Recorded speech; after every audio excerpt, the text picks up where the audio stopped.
Welcome to another enlightening podcast from Be Awake, Aware, Alive.com, where we question everything.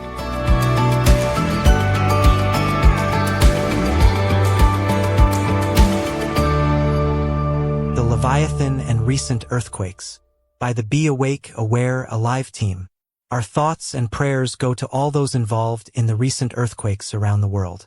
There is something profoundly unsettling about earthquakes. Not merely the physical shaking, though that is terrifying enough, but the way they remind us, in an instant, of our smallness. One moment the ground is solid, dependable, the very foundation of our lives. The next, it heaves and rolls like the surface of a restless sea, and we are cast adrift on a planet that refuses to be tamed. In recent weeks, that reminder has come with unusual frequency and force. A world in motion. Just last week, a magnitude 6.2 earthquake struck off the coast of eastern Indonesia, near the island of Halmahera in North Maluku province. The tremor, which occurred at a depth of 120 kilometers, sent chairs rocking and hearts racing. The Indonesian Meteorology, Climatology, and Geophysics Agency confirmed there was no tsunami threat, but the fear, that primal, visceral fear, was real enough. Nor was this an isolated event. The German Research Center for Geosciences recorded a 6.3 magnitude quake in the same Halmahera region. Earlier, on June 27th, a magnitude 6.0 earthquake shook the Hindu Kush mountain range in Afghanistan, sending tremors across the border into Pakistan. Residents in Swat district ran from their homes as the ground shook violently. Women and children were crying in the streets. And before that, in late June, the world witnessed a remarkable cluster of powerful quakes. Two devastating tremors struck Venezuela just 39 seconds apart.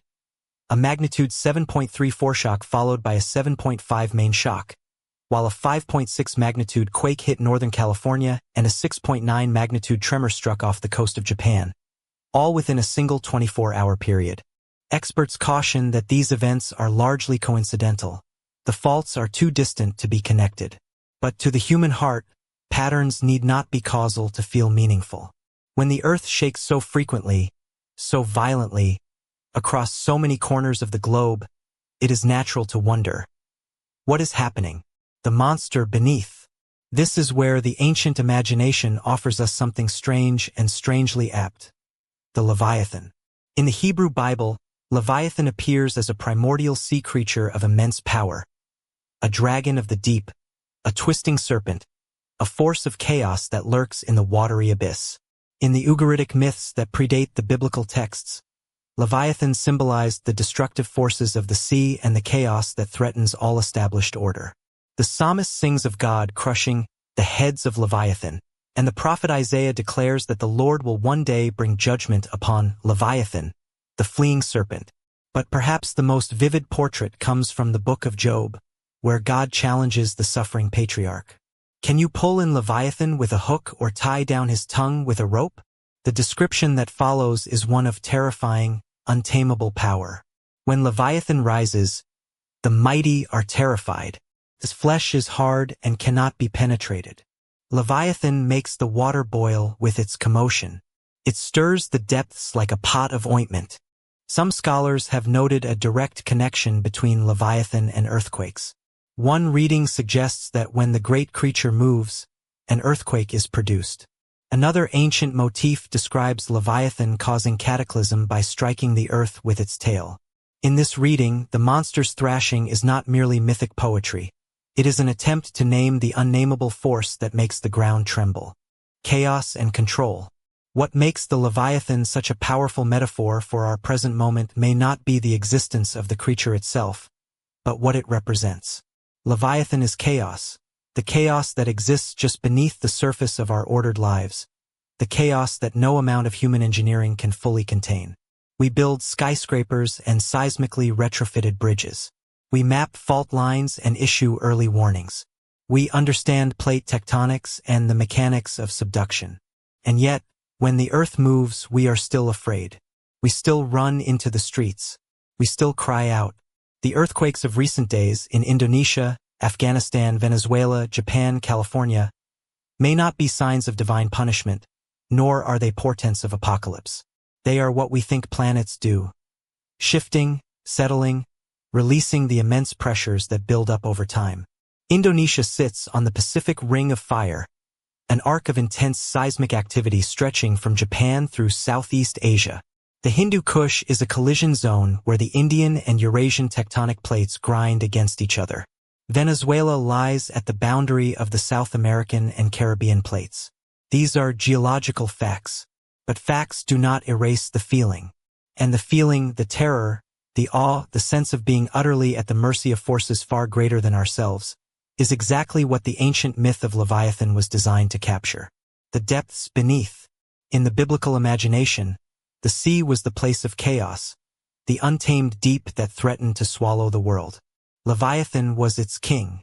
To speak of Leviathan was to speak of everything human beings cannot control. The storm, the flood, the earthquake, the dark. The philosopher Arno Schmidt, writing in the 20th century, understood natural disasters not as contingent accidents but as defining moments of natural history. He conceived of nature itself as a kind of Leviathan, a force that periodically reminds us of our place in the cosmic order. Disasters, in this view, are not interruptions to the normal course of things. They are the normal course of things revealed. Perhaps that is what the recent earthquakes ask us to remember. We live on a living planet and living things move. The ground beneath our feet is not as solid as we pretend. The Leviathan stirs in the depths, and sometimes we feel it. Conclusion. We do not need to believe in a literal sea monster to find meaning in the metaphor. The Leviathan is a name for the chaos we cannot master, the power we cannot coerce, the mystery we cannot explain away. When the earth shakes, we are confronted with that chaos directly, as a physical reality that rocks our chairs and rattles our bones.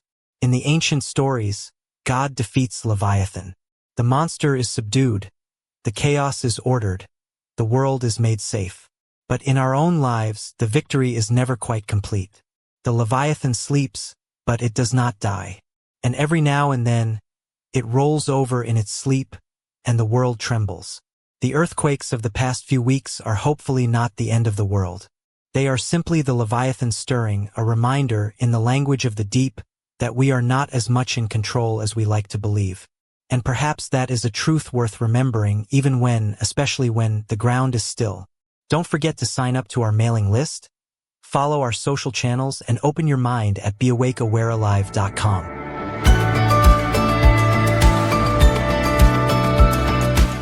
Thanks for listening to another enlightening podcast from Be Awake, Aware, Alive.com, where we question everything.